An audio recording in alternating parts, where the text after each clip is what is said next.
और कोई भी आचार्य गुरु महामंडलेश्वर जी यदि हमारे सिलेबस के आधार से यानी हमारे पवित्र सद्ग्रंथों में वर्णित ज्ञान को हमें बता रहा है तो वो ज्ञान है सही।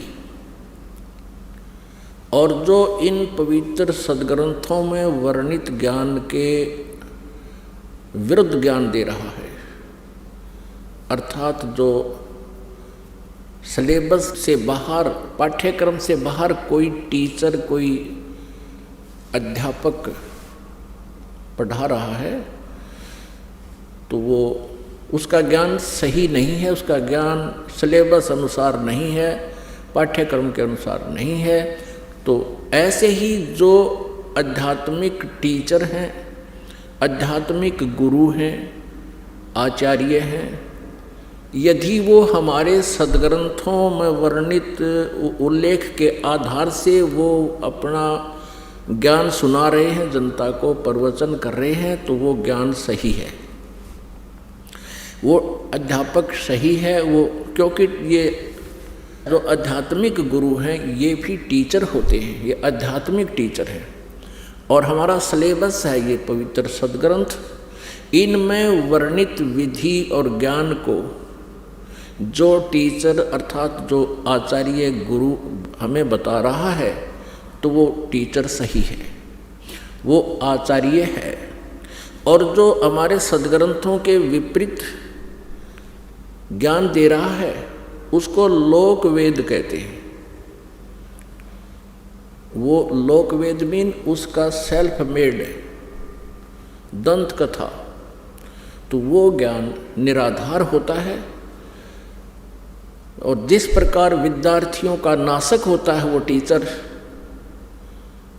जो सिलेबस से बाहर का ज्ञान उनके अंदर फीड कर रहा है, ठीक इसी प्रकार वो आचार्य, आध्यात्मिक टीचर, आचार्य गुरु, वो शत्रु है उस मानव समाज का, श्रद्धालुओं का, जो उसके ऊपर आश्रित हैं और वो सद्ग्रंथों के विपरीत ज्ञान दे रहा है।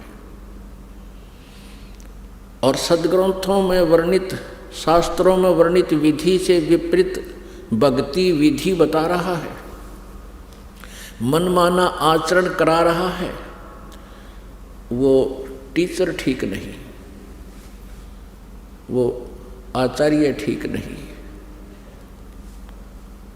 वो शत्रु है आप जी का। अब ये निर्णय करना पड़ेगा कि कौन आचार्य ठीक ज्ञान दे रहा है और कौन गलत दे रहा है। श्रीमद् भगवत गीता अध्याय नंबर 16 के श्लोक नंबर 23 और 24 में स्पष्ट किया है गीता ज्ञानदाता ने कि जो शास्त्र विधि को त्याग कर मनमाना आचरण करते हैं उनको न तो सुख होता है, न उनकी गति होती है, और न ही कोई सिद्धि को वो प्राप्त होते हैं, अर्थात व्यर्थ। इससे तेरे लिए 24वें श्लोक में 16वें अध्याय के गीता गीत श्रीमद् भगवत गीता अध्याय 16 के श्लोक 24 में तुरंत कहा है, इससे तेरे लिए अर्जुन कर्तव्य और अकर्तव्य की व्यवस्था में कौन सी साधना करनी चाहिए, कौन सी त्याग देनी चाहिए, नहीं करनी चाहिए, उनके लिए शास्त्र ही प्रमाण है। बात खत्म होगी। जो आचार्य या जो श्रद्धालु श्रीमद् भगवत गीता जी को सही मानता है, श्रोधार्य मानता है और इसके पाठ्यक्रम में विश्वास रखता है, और जो आचार्य अपने शिष्यों को, अनुयायियों को ये राय देता है कि गीता जी का नित्य पाठ अवश्य करना चाहिए, तो फिर वो अगर गीता जी के विरुद्ध साधनाएं बता रहा है और गीता जी के विरुद्ध वो ज्ञान दे रहा है तो वो अज्ञानी आचार्य है, वो तत्व ज्ञानहीन है, वो आध्यात्मिक ज्ञानहीन अज्ञानी है। कोई प्रश्न करते हैं किनको? हिंदू धर्म के आचार्यों, गुरुओं को। उनसे पूछते हैं कि क्या ब्रह्मा विष्णु महेश जी की मृत्यु होती है? क्या ये जन्मते मरते हैं? तो उत्तर देते हैं कि ये कभी जन्मते मरते नहीं। फिर प्रश्न किया जाता है क्या ब्रह्मा जी विष्णु जी शिव जी के माता पिता हैं? वो कहते हैं जब इनका जन्म मृत्यु होता ही नहीं, माता पिता का प्रश्न ही नहीं। यदि ये उत्तर कोई आचार्य देता है या कोई गुरु देता है,